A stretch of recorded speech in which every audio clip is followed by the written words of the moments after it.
अगर आपने अभी तक हमारा चैनल सब्सक्राइब नहीं किया तो अभी सब्सक्राइब करें और बेल आइकॉन को क्लिक करके हमारी लेटेस्ट वीडियोस के बारे में अपडेट जानें।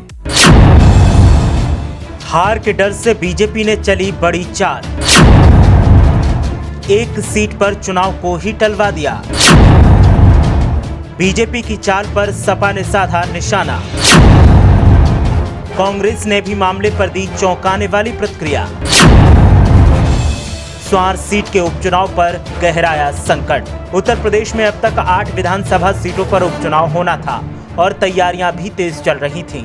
लेकिन आज चुनाव आयोग ने जब प्रेस वार्ता कर चुनावी तारीखों का ऐलान किया तो एक सीट फिर से ऐसी रह गई जिस पर चुनाव टाल दिया गया, जिससे अब सिर्फ 7 सीटों पर ही उपचुनाव होगा।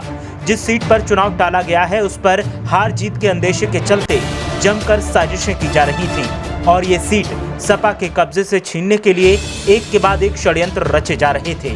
अब जब चुनाव इस सीट से टाल दिया गया है तो इसे भी साजिश का ही हिस्सा सियासी दल बता रहे हैं। हम जिस सीट की बात कर रहे हैं वो है रामपुर जिले की स्वार विधानसभा सीट। स्वार से 2017 में आजम खान के बेटे अब्दुल्लाह आजम विधायक बने थे, जिसके बाद से ही इस सीट पर विवाद चल रहा था और अब्दुल्लाह आजम की सदस्यता रद्द होने के बाद इस सीट पर उपचुनाव होना था।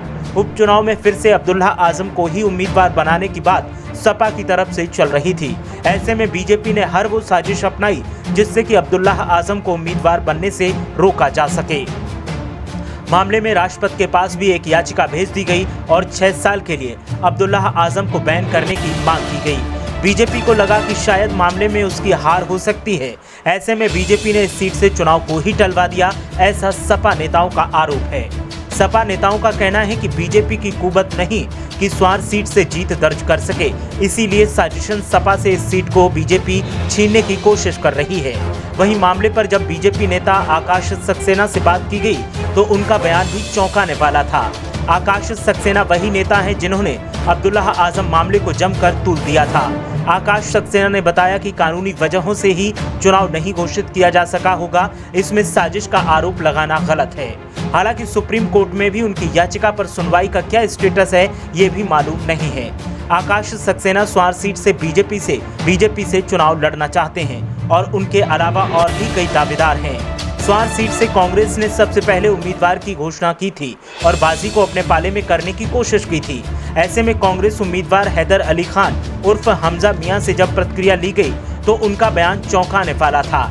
हैदर अली खान ने संदेशा जताया कि विधानसभा सचिवालय की तरफ से राष्ट्रपति को जो चिट्ठी भेजी गई है उसकी वजह से चुनाव में देरी संभव हो सकती है। अब्दुल्लाह आजम को 6 साल के लिए चुनाव से डिबार करने के लिए विधानसभा सचिवालय से राष्ट्रपति को चिट्ठी भेजी गई है, जिस पर अभी फैसला आना बाकी है। अंदेशों और कयासों के बीच सपा नेताओं का बीजेपी पर आरोप लगातार जारी है। सपा नेताओं का कहना है कि जीतने की उम्मीद नहीं दिखी तो बीजेपी ने चुनाव ही रुकवा दिया। बीजेपी को जीत की ऐसी लत लगी है कि वो हर असंवैधानिक काम जीत के लिए कर सकती है।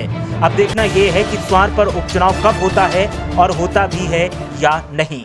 ब्यूरो रिपोर्ट, मीडिया हलचल।